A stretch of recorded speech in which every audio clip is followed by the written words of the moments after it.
Gente, antes de começar, vocês querem tirar alguma dúvida a respeito da lista? Hoje é o último dia.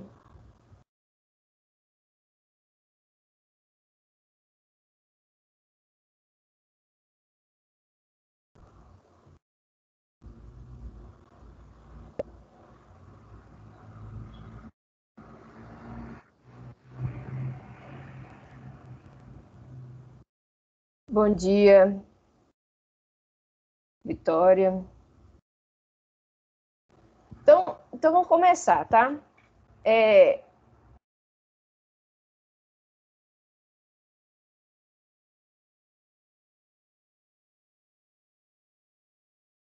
Deixa eu ver aqui. Alguém perguntou sobre? Não, a de solos não precisa de memorial de cálculo, não, tá? Só, é claro que precisa da lógica do exercício, tá? Mas não precisa do manual, memorial de cálculo, não. Precisa só do desenvolvimento da atividade, ok?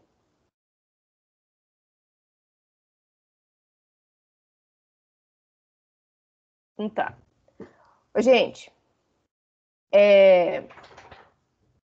essa próxima parte que a gente vai entrar, a gente vai começar a falar sobre o dimensionamento das formas e a gente vai falar também das armações. E para falar das armações, né, dessas disposições, enfim, a gente vai precisar entender as ações e métodos de cálculo.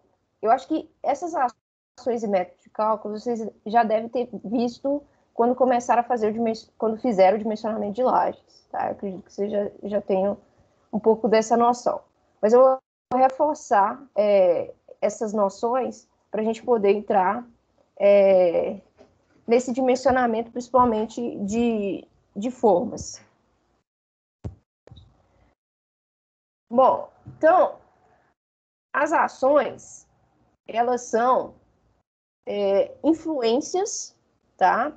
Que provocam, um conjunto de influências que provocam estado de tensões, deformações ou movimento em um elemento estrutural, tá? Na nossa estrutura. Então, aqui nós temos um exemplo de uma viga, tá? Onde a gente tem cargas atuando nela, e aí a gente percebe as tensões, né? Essas cargas estão provocando tensões de compressão e de tração, tá? E está provocando deformações, ok?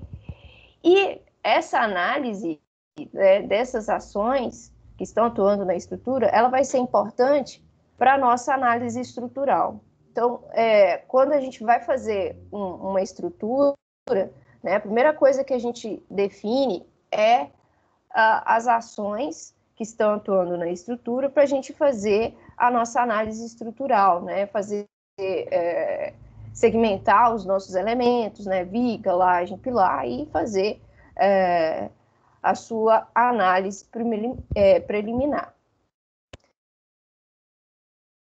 E nós vamos ter três classificações em relação às ações. Nós vamos ter as ações permanentes, tá? Que são cargas, né, ações que são invariáveis ao longo da vida útil da estrutura. Ou seja, essas cargas, elas não mudam, elas ficam ali naquela estrutura até o fim da sua vida, tá? É claro, se não tiver alguma modificação estrutural. Alguém sabe me citar um exemplo de ação permanente?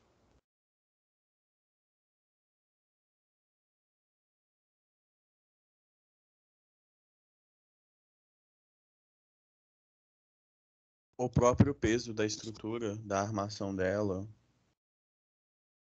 Sim, mas mais algum exemplo? A laje de uma casa, por exemplo? Sim. Então, toda a estrutura, ela exerce uma carga, tá? O peso dela exerce uma carga. E esse peso, ele é fixo, ele permanece ali na estrutura até seu fim, tá? E ele não muda, tá? Porque ele fica ali estático, parado. Então, além do peso próprio da estrutura, a gente tem também os elementos construtivos que, se eles não forem modificados ao longo da vida útil dessa estrutura, eles ficam permanentes, né? Como a parede, revestimento, enfim, tá? Tudo isso vai ser uma carga, uma ação permanente direta, tá? Que ela está exercendo diretamente na minha estrutura. Outros tipos de ação permanente são aquelas que a gente chama de indireta. Uma delas é o recalque de fundação, né? Esse recalque, né, seria o deslocamento da minha fundação, né, que leva junto com ele a estrutura, e a gente vai ter diversos tipos de recalque, né, que a gente chama de recalque diferencial, que pode ser um recalque por igual, como mostra nessa figura aqui de cima, tá? Onde vai levar a casa, né, deslocar a casa para baixo por inteira, ou vai ser um recalque, né, diferente de um lado da estrutura. Um lado se desloca mais para baixo do que o outro, né? E esse recalque, ele sempre vai ele vai ser contínuo, tá? E vai exercer uma carga na minha estrutura, tá? E vai né, aumentando ao longo do tempo, tá? E isso aí é preocupante, tá? E pode trazer consequências graves, dependendo da velocidade desse recalque, dependendo da velocidade que essa estrutura vai se deslocando para baixo, tá? E aí a gente pode identificar esses recalques através de fissuras ao longo da nossa estrutura, tá? Outra ação permanente indireta que a gente tem é a retração, tá? Que seria a perda de água, principalmente no concreto, tá? Essa perda, né? A gente sabe de todo o processo evolutivo do concreto, né? Da evolução, né? Das reações químicas dele. E desde o momento que a gente lança o concreto ele vai perdendo água ao longo da sua vida, tá? E essa perda vai provocando retrações, ok? E isso aí vai atuar, né? Vai ser uma ação que vai atuar de forma indireta na nossa estrutura e é uma ação permanente, tá? Ela pode ser grave, dependendo da quantidade de perda de água, se essa velocidade de perda de água for muito excessiva. E aí a gente pode, aí essa estrutura pode apresentar fissuras, né? Principalmente em lajes a gente percebe esses tipos de fissura de retração, tá? Outro tipo de ação que a gente tem são as ações variáveis, tá? E essas ações variáveis, né, como o próprio nome diz, elas variam ao longo do tempo, né? Ao longo da vida útil da estrutura. Exemplos de ações variáveis. As pessoas, sei lá, se tem carro, móvel, as coisas. Mais alguma? Essas são as sobrecargas. Mais algum exemplo? O vento seria, Glaucimar? Sim, o vento seria, e foi bom você destacar, falar, porque é uma das ações variáveis mais preocupantes da nossa estrutura, tá? Então, o exemplo, assim, que eu acho, né, mais válido destacar são as sobrecargas, que vocês já comentaram, que são as pessoas, móveis, qualquer tipo de equipamento, carro, né, como foi dito, qualquer chuva também entra como sobrecarga, tá? E nós temos também a ação do vento, tá? Que é uma ação que a gente deve levar em conta. Eu vou mostrar alguns exemplos dessa ação de vento nas estruturas. Em estrutura de concreto, né, a gente acaba levando isso mais em consideração dependendo da altura do edifício, né? E aí, quanto mais alto esse edifício, mais a gente deve levar em consideração o vento. Estruturas metálicas, eu vou falar mais adiante, né? São estruturas que a gente preocupa muito mais com o vento, porque são estruturas extremamente leves. E aí há uma preocupação muito maior com o vento, independente da altura dessa edificação. Mas eu destaco que no concreto a gente também deve se preocupar com o vento, tá? Bom, então vocês já falaram, né? A gente tem a sobrecarga. Eu coloquei essa primeira figura aqui, só para destacar uma coisa que eu vejo bastante, tá? Que é a mudança de função da estrutura, né? Ou seja, de função da sobrecarga de maneira repentina, o que pode provocar dano estrutural. Por quê? Esse primeiro caso aqui, tá? Lembrando que essas sobrecargas, a gente determina pela NBR 6120, tá? E essa norma ela foi reformulada, agora ela está bem mais detalhada, tá? Então, não é mais de 1980, ela agora é de 2019. Eu coloquei um exemplo aqui, onde a gente tinha uma sobrecarga, tinha uma estrutura que ela foi projetada para uma residência. E aí, o projetista pensou apenas nos móveis, né, no trânsito de algumas pessoas, então ele pensou numa casa residencial. E buscou lá na NBR 6120 qual que seria essa sobrecarga, né, na laje. E aí a carga seria de 2 kN por metro quadrado. Ele fez o projeto, terminou o projeto, entregou o projeto para o proprietário. O proprietário, ele decidiu que não seria mais uma residência. Ele decidiu por conta própria que seria agora uma academia.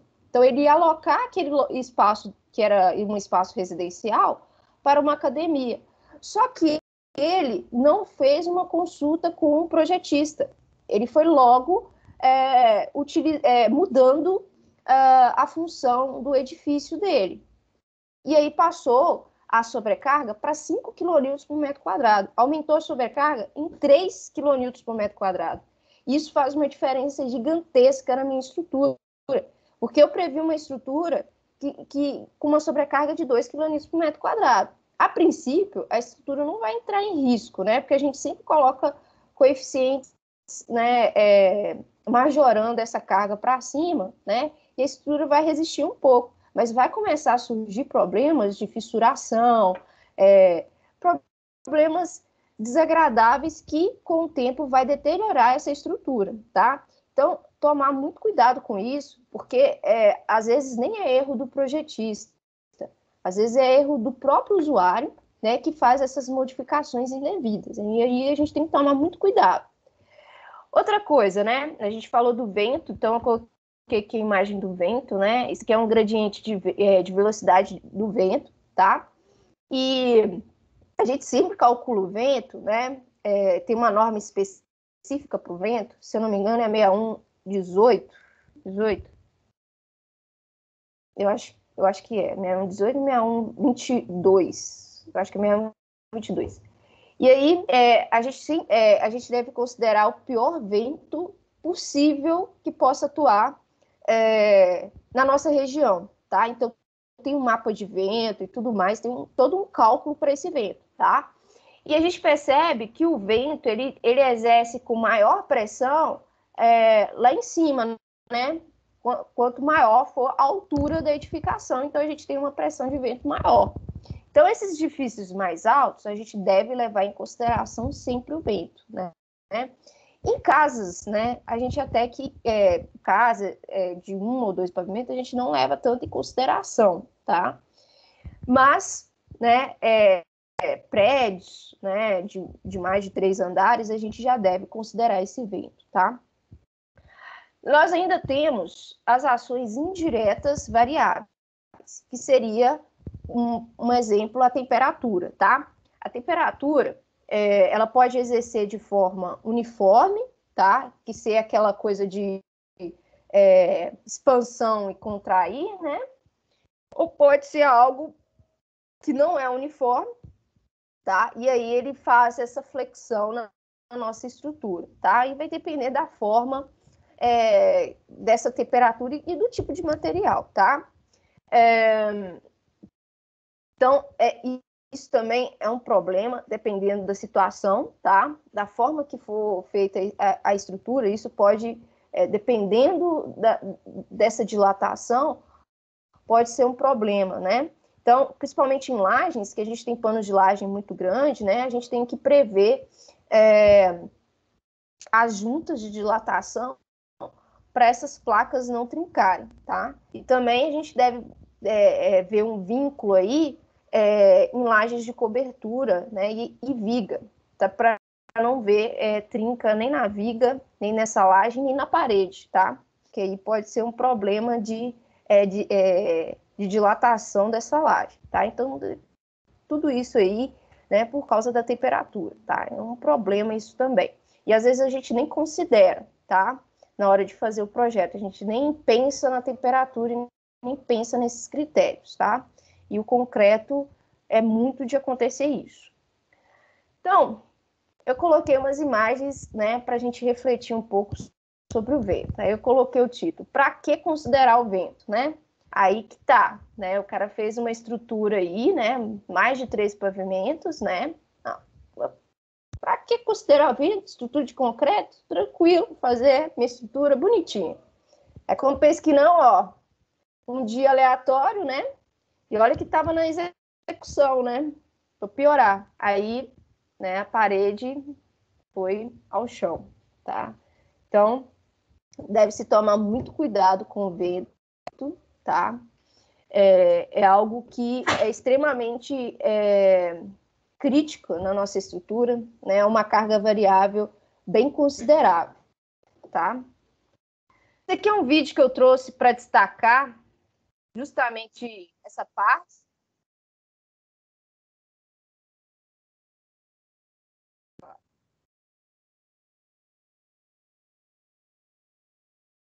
Foi a fachada, né? Que foi por causa do vento.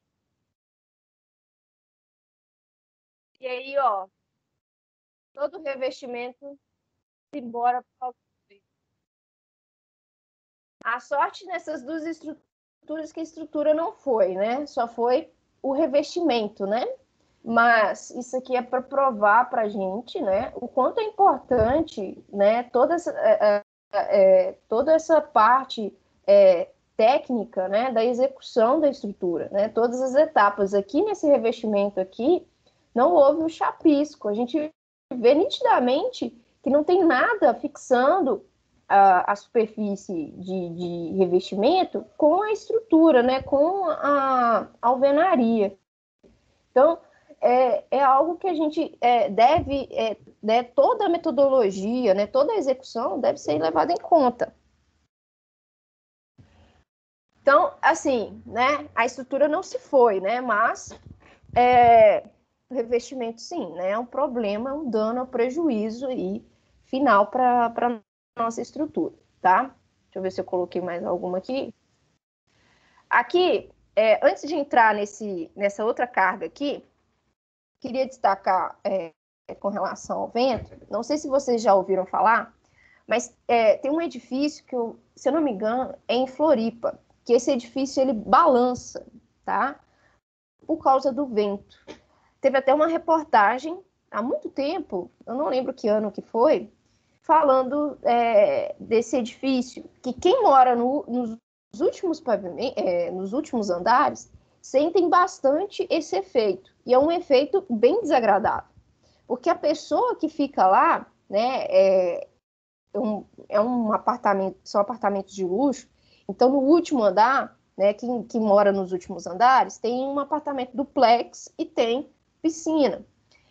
E aí, com a velocidade do vento, tá, o prédio ele balança, né, e a água que está na piscina, ela também se movimenta, e acaba saindo até da piscina, tá? Invade até o apartamento, justamente por causa desse balanço. Então, imagina, né, a sensação de ficar lá em cima com esse balanço. É uma sensação horrível, tá? É claro, na reportagem eles falam que não há risco de cair, mas a sensação para o usuário é péssima, né? O usuário não se sente bem. Imagina você tá dormindo e de repente começa a sentir toda a estrutura balançando. Eu, particularmente, eu não iria dormir, né? Eu ia sair imediatamente do prédio, tá?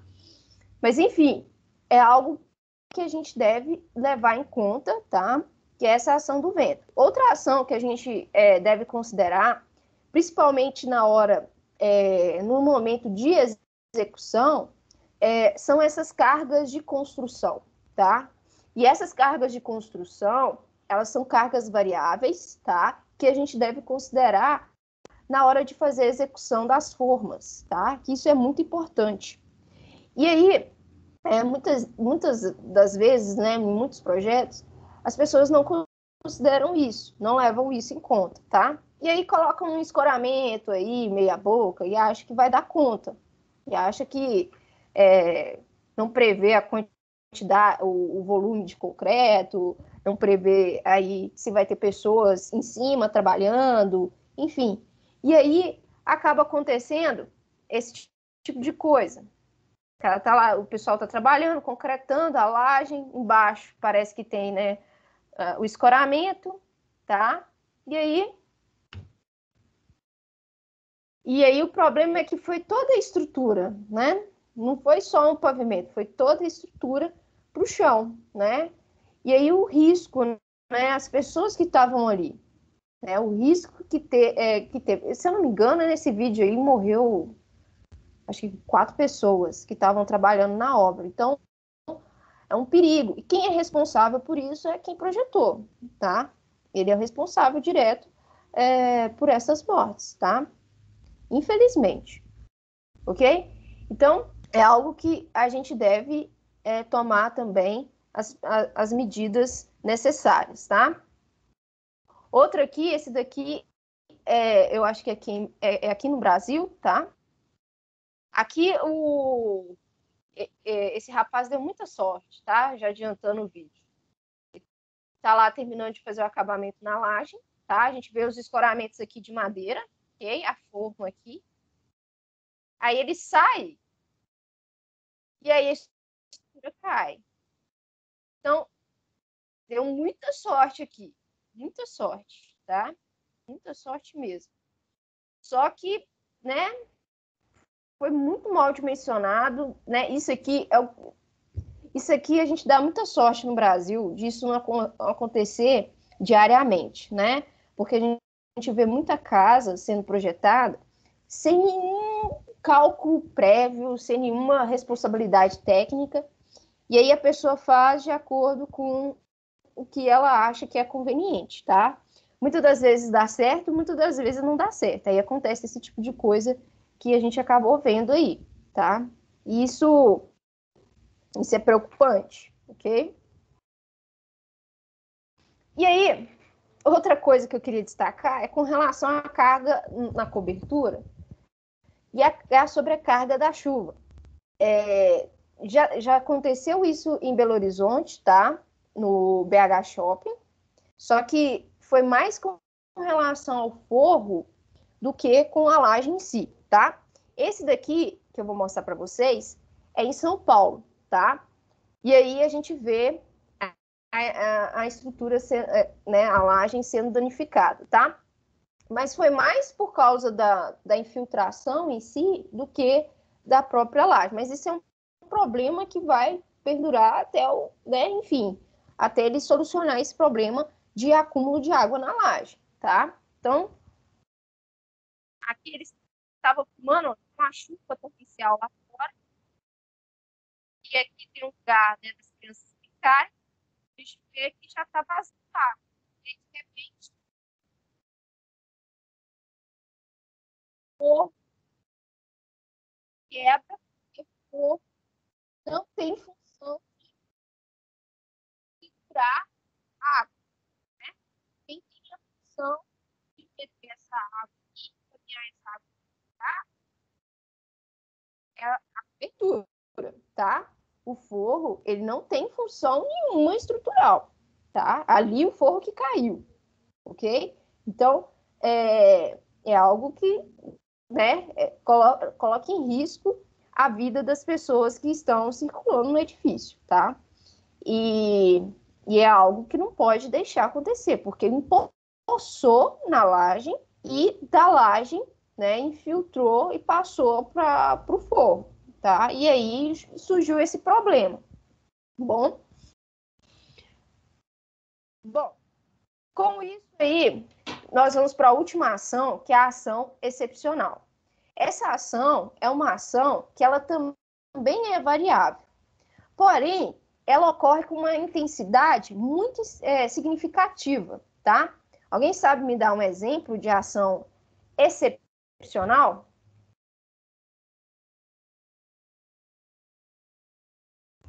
Terremoto? Uma Desastre reforma pode ser um natural? exemplo?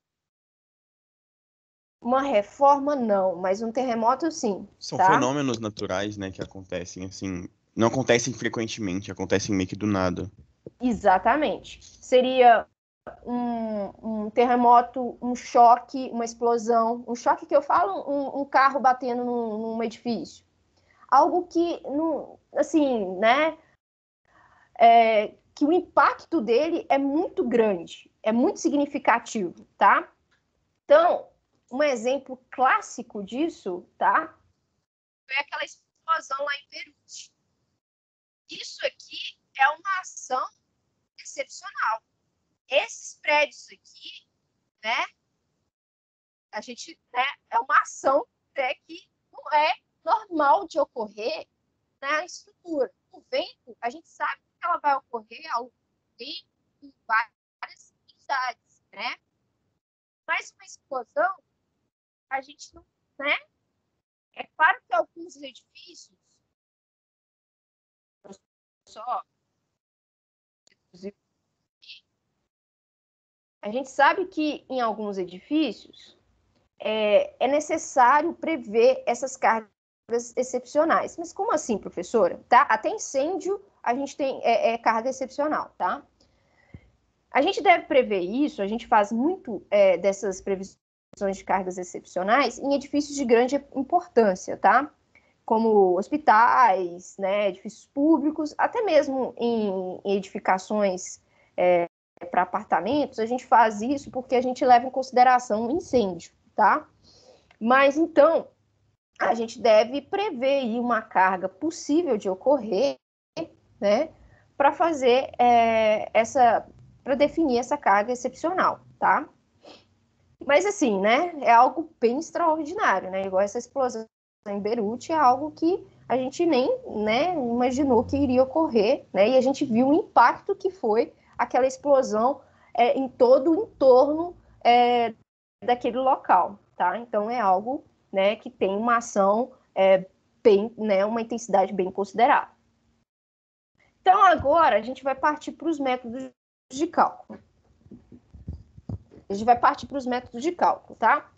E aí, esse método de cálculo que eu vou falar aqui, ele vai valer tanto para a estrutura de concreto, quanto para a estrutura de aço, quanto para a estrutura de madeira, tá? Esses três elementos, a gente utiliza esse método de cálculo, que é o método dos estados limites, tá? Então, a gente faz o dimensionamento e a verificação da estrutura através desse método. Antigamente, a gente usava um outro método, tá? Que fazia uma outra consideração, que era tensões admissíveis, tá? E aí era outra consideração. Aí fizemos a reformulação da norma e viemos com o método dos estados limites, que ele vai considerar duas verificações. O método do estado limite último e o método do estado limite de serviço. Então, a gente vai prever, no primeiro, a segurança estrutural, e o segundo, a gente vai analisar a estética e a funcionalidade da estrutura, tá? Então, no estado limite último, a gente verifica a segurança estrutural. Como assim? A gente vai verificar a estrutura até o seu colapso. É o que a gente faz para dimensionar as peças, tá? A gente pega, por exemplo, para dimensionar uma viga de concreto, a gente vai dimensionar ela para o seu estado limite último. A gente dimensiona até o seu colapso, né? Na verdade, a gente não quer que chegue no colapso, tá? Mas, né, a gente faz toda essa verificação até o colapso dela. Então, aqui, só para mostrar o que é colapso da estrutura, tá? E a ideia é não chegar nesse ponto, tá? Mas a gente analisa tudo isso, né? Prevendo tudo isso para evitar, tá? A gente vê o desabamento de uma casa em Mauá, em São Paulo. Isso foi recente, tá? é uma construção irregular que a pessoa parecia que tinha ideia de fazer aqui um apartamento, né, de uma casa, né, de dois, né, um apartamento em cada andar, enfim, mas ele não respeitou alguns critérios de norma e também não respeitou nada estrutural, fez por conta própria, né, e acabou dando e deu. Nós vemos aqui a estrutura, né, e é num terreno bem estreito, aconteceu esse ano, cair a parede, já começou a cair a estrutura, né? Problema, deixa eu só ver se eu consigo adiantar aqui. Vou deixar rolar, enfim. Essa estrutura ela foi projetada de forma totalmente incoerente, tá? A laje, o posicionamento da laje, o posicionamento das vigas estavam errados, tudo estava errado. Já estava previsto que ia dar merda, tá? Literalmente. E aí, né, dito e feito, né? Não demorou muito, a estrutura veio ao chão. A gente percebe, ó, agora a estrutura está sendo apoiada no portão. A gente vê que o portão ele já está meio aí, veio ao chão. O problema é que isso leva ao risco das pessoas que estão no entorno e também causa dano estrutural para as edificações vizinhas. E no estado limite último, a gente não quer chegar nessa ruína, tá? A gente prevê essas ruínas, tá? E dimensiona a estrutura antes um pouco de chegar nisso aí, tá? Porque a gente também quer toda a eficiência da estrutura, ok? No estado limite de serviço, a gente analisa a aparência e a funcionabilidade dessa estrutura, tá? Como assim? Bom, pensa.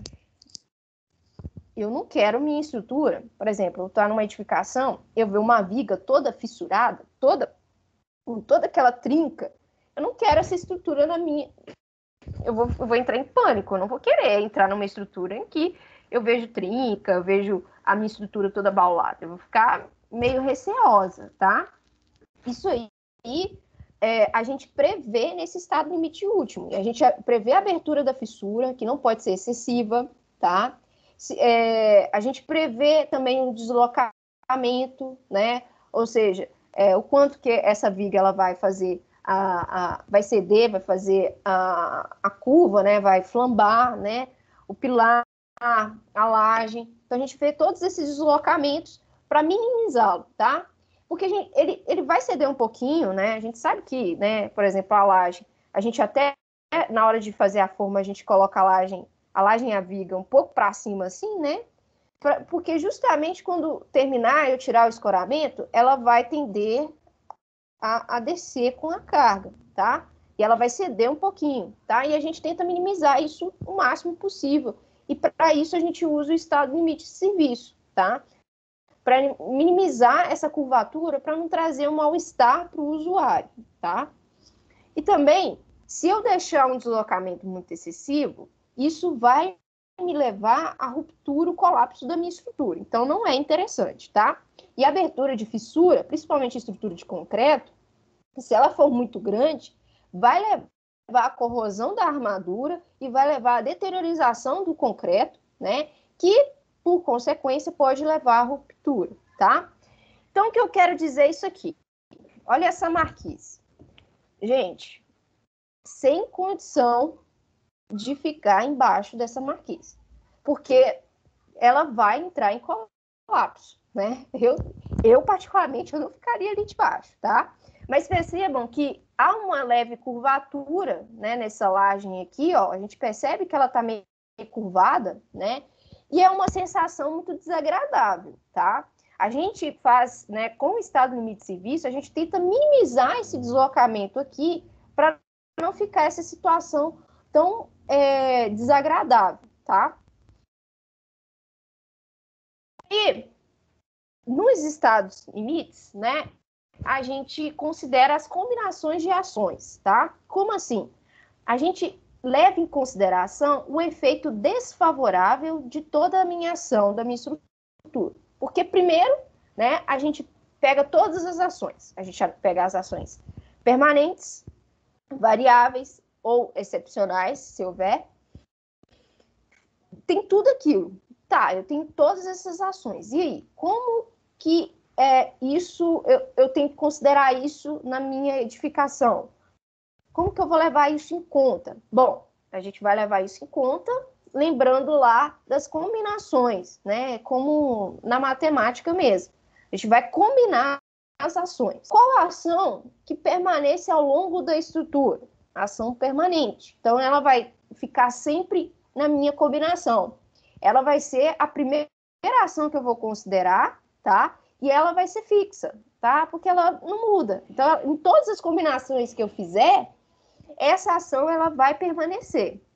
Então, primeira coisa que eu considero, então, na hora de fazer a combinação, é a ação permanente, tá? Então, eu levo em consideração o peso da estrutura, peso da cobertura, né? Se houver uma cobertura metálica, né? Enfim, madeira. Levo em consideração também o peso dos elementos construtivos, né? Alvenaria, o peso de acabamento, né? Piso, enfim, tá? Eu coloco tudo isso, né? Aí.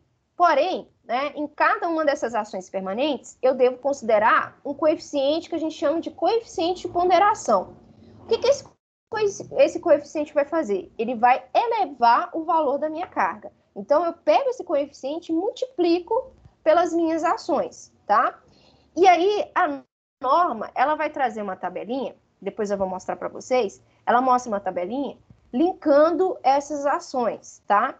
Então, esses coeficientes de acordo com o tipo de ação, tá? Ação permanente. Então, se há uma ação permanente, peso próprio da estrutura, tá? Então, aí a gente tem um coeficiente específico, tal. Então, a gente vai pegar esse coeficiente e multiplicar pela minha ação, tá?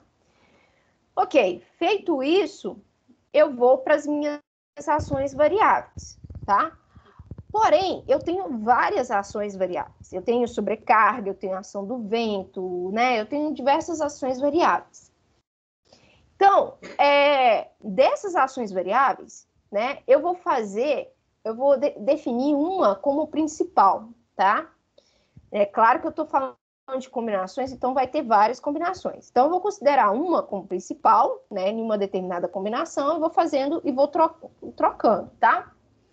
Então, nesse caso aqui, eu considerei como a ação variável principal, né? No primeiro momento, como o vento, tá? Isso não significa que vai ser sempre o vento a ação variável principal, tá?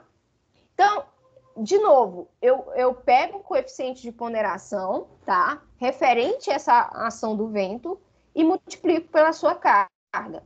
E aí eu vou aumentar o valor dessa ação, tá? Feito isso, eu acrescento as demais ações, tá? Então, se eu tiver uma estrutura em que eu estou considerando apenas ações permanentes, a ação variável do vento e a ação variável da sobrecarga, né? Só essas três ações, então eu vou ter como a última soma a ação da sobrecarga. E aí eu vou multiplicar essa sobrecarga com o coeficiente de ponderação, vou multiplicar também pelo fator de combinação, tá? Por que eu vou multiplicar pelo fator de combinação?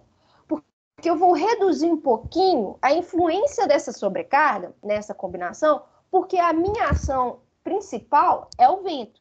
Então, eu tenho que considerar exclusivamente o efeito do vento, tá? Então, esse fator de combinação, ele vai reduzir um pouquinho o valor da minha carga, tá? Claro, para dar ênfase a essa ação variável principal.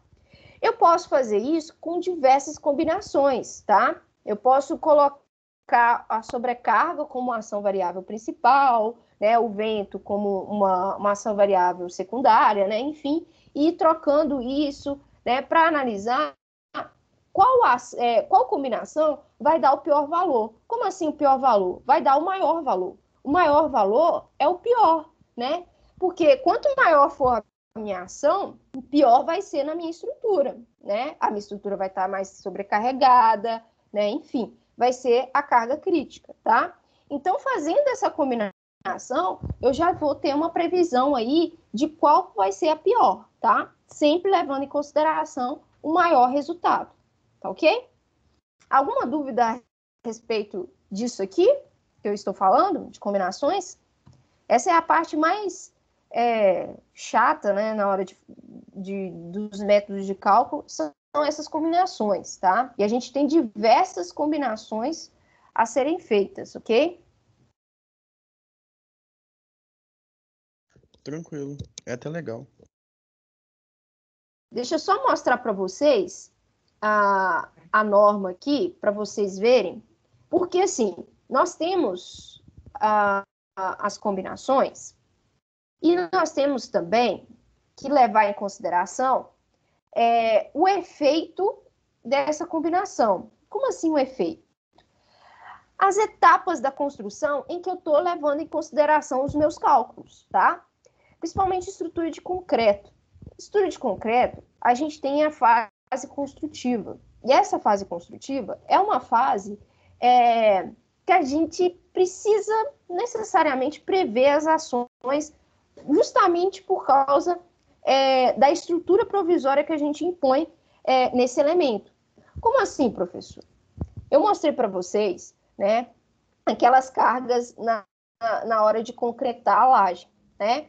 E aí, né, a gente viu essas lajes caindo, que seria uma combinação construtiva, tá? Que a gente faz. Então, antes da gente começar, né, a pensar, antes da gente pensar em toda a ação final da minha estrutura, né, a gente também tem que pensar na ação que a gente precisa impor na estrutura na hora de executá-la, tá?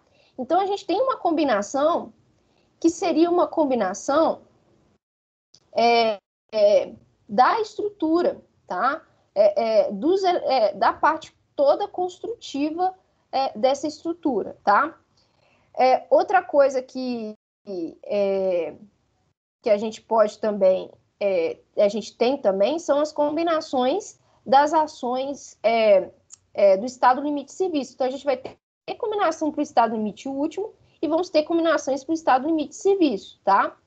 Deixa eu só pegar a tabela aqui para apresentar para vocês essas combinações, né?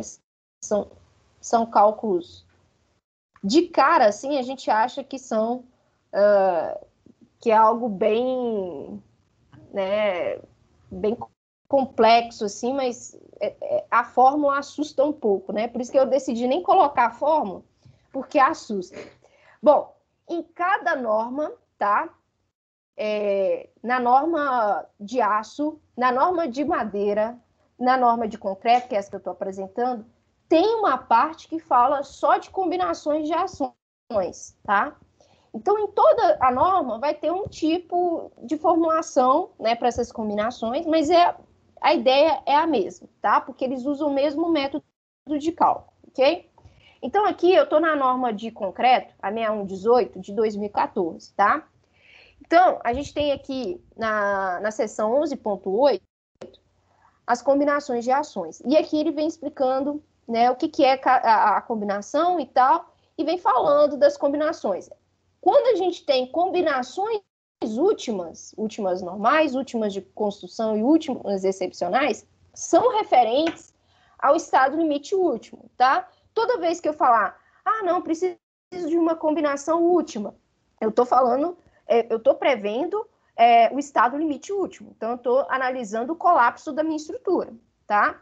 Então, eu vou ter a combinação última normal, tá? A combinação última especial de construção. Essa daqui vai nos interessar na hora que a gente estiver executando a estrutura, tá? Isso aqui é extremamente importante, principalmente quando a gente está executando estruturas de concreto, tá? A gente deve levar em consideração.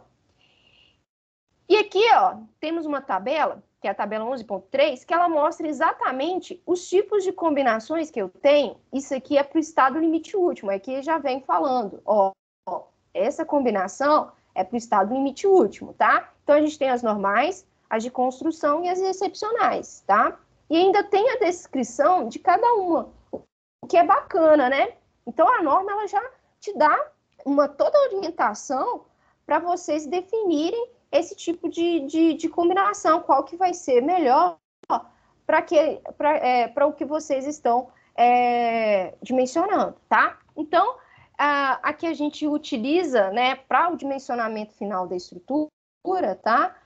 Por exemplo, eu vou dimensionar uma viga de concreto, eu vou utilizar essa combinação aqui. Aí vocês vão pirar na hora de ver essa fórmula, né? Fala assim, Jesus amado, que monte de sigma é esses aqui, tá? Mas a ideia é aquela que eu passei para vocês. É eu pegar um coeficiente, multiplicar pela minha carga, acrescentar as ações variáveis, né? Considerar uma como principal e somar com as demais, enfim. Né? É seguir aquela lógica. Quando coloca na fórmula, fica essa coisa absurda e a pessoa meio que surta quando vê isso aqui, tá? Tem toda a descrição, né, do que é cada uma daquelas fórmulas, tá? Só lembrar para vocês que quando a gente vê F, né, aqui esse F ele pode ser substituído por N, tá? Que é de esforço normal, tá? Pode ser substituído por M, momento fletor, por Q ou V, para esforço cortante, tá? A gente pode analisar cada um dos esforços, ok? Eu não preciso necessariamente pegar a minha ação e fazer a combinação e jogar na minha estrutura, na análise estrutural, tá? Eu posso calcular a minha estrutura para cada uma das ações, tá? Por exemplo, eu pego uma viga, né, aquelas viguinhas isostáticas, biapoiada, por exemplo, coloco o carregamento, né, o peso próprio da estrutura, uma carga distribuída, faço a análise. Aí eu gero os diagramas. Aí eu pego, o cortante máximo, deu X. Aí eu pego essa mesma viga e coloco a ação da sobrecarga. Coloco na minha estrutura, uma carga distribuída. E faço a análise. E aí eu posso pegar no diagrama os máximos e fazer essa combinação, tá? Isso também pode ser feito, ok? E aí eu faço essas combinações, tanto para o cortante quanto para o momento fletor, e determino o máximo. Aí isso fica interessante, porque quando eu faço o dimensionamento da minha estrutura, eu faço através dessas solicitações, né? Quando eu dimensiono uma viga, eu dimensiono para flexão e dimensiono para o esforço cortante. Então, aí eu posso pegar desses valores de combinação que eu já peguei dos diagramas, né? E já tenho o esforço cortante máximo, né? Da combinação e o momento fletor máximo da combinação e comparo, né? E aí fica muito mais fácil na hora de eu fazer os cálculos, tá? Mas aí a gente vai entrar mais em detalhe quando a gente falar de armação e tal, e a gente entra melhor sobre esse assunto, tá? E aí a gente tem também a mesma combinação, né? Não muda muita coisa uma combinação da outra, né? Da normal com a especial, né? De construção e a excepcional. O que vai mudar mesmo são esses coeficientezinhos aqui, tá? Esses gamas, tá? Então, toda vez que a gente vê um Gzinho, tá? Um índice com G, é ação permanente, tá? O Q vai ser sempre uma ação variável. Esse Qzinho aqui que aparece na foto, ok? Com isso, a gente também tem as combinações de serviço, tá? Essas combinações vão ser super importantes quando a gente for analisar os deslocamentos, né? E as fissuras, ok? Então, as flechas e tudo mais. Então, a gente já tem as descrições de cada uma dessas combinações, que vai ser muito importante, tá? Para a gente definir, na hora do cálculo, qual dessas combinações a gente vai utilizar para determinar a flecha, por exemplo, de uma laje ou de uma viga, tá? Então, a gente tem combinações quase permanentes de serviço, combinações frequentes de serviço, combinações raras de serviço. E aqui a gente tem que tomar muito cuidado, tá? Na hora de fazer essas combinações, né? Porque uma fórmula, ela muda bastante em relação à outra, tá? E aí, nós temos, aí nessa seção fala tudo sobre o método do estado limite útil, o estado limite, tá? E aí vai mostrar os coeficientes, né, de cada um dos elementos, as verificações, né, os deslocamentos, tá? Dimensões limites, tá? Isso aqui eu tinha falado com vocês, né, as dimensões limites do pilar, tá? Então a gente tem todos esses critérios descritos aqui, os deslocamentos limites, tá? Isso aqui, ó, é importante porque a gente precisa disso aqui para determinar, né, os deslocamentos mínimos, máximos das nossas estruturas, tá? Então, a gente tem todas essas percepções aqui nessa norma, tá? Deixa eu mostrar para vocês os coeficientes que eu acabei não mostrando. Só para terminar, tá? Depois a gente vai aprofundar em relação a essas combinações e aplicá-las, tá? Deixa eu só mostrar aqui os coeficientes de ponderação, ó. Aqui, ó, nós temos uma tabela que é justamente a tabela do coeficiente de ponderação, tá? Então, temos que definir a combinação que a gente está analisando e qual carga que a gente está analisando. Aqui não tem uma descrição específica das cargas permanentes, porque é estrutura de concreto. Nas estruturas de aço, a descrição de cada uma das ações permanentes é importante, a definição dela. É de uma estrutura? É uma estrutura metálica? É uma estrutura de concreto? Na norma de aço, vem bem descrita, tá? Na norma de concreto, isso não tem muita diferença, tá? A gente vai, se for carga permanente, a gente utiliza o valor de 1,4, tá? Esse D e esse F são desfavorável e favorável, tá? E vai depender aí da situação da combinação. Depois eu explico o que é isso, tá?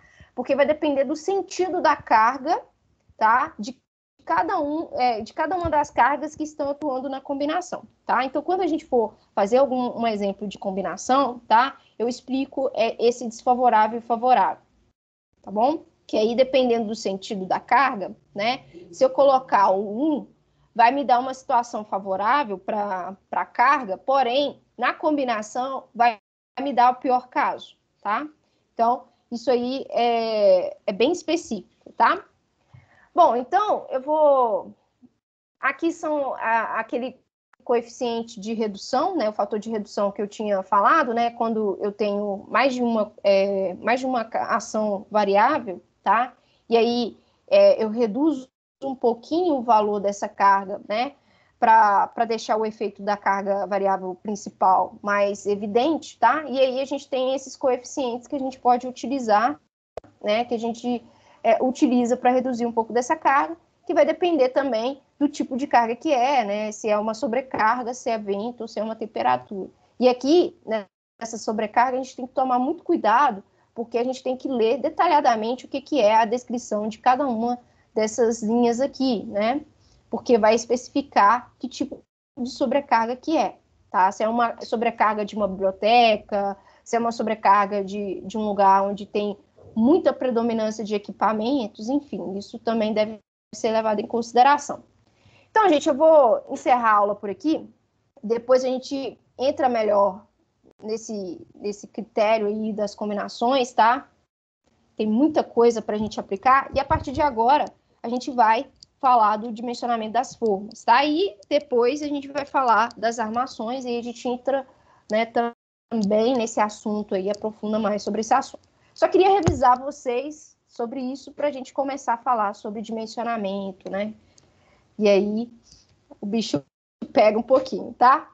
Mas, enfim, é isso, tá bom? Qualquer dúvida, é só entrar em contato comigo, tá beleza? Então, até a próxima aula, gente. Tchauzinho. Tchau, até mais. Tchau. Tchau, Glaucimar. Até a próxima aula. Até a próxima aula, gente. Até mais.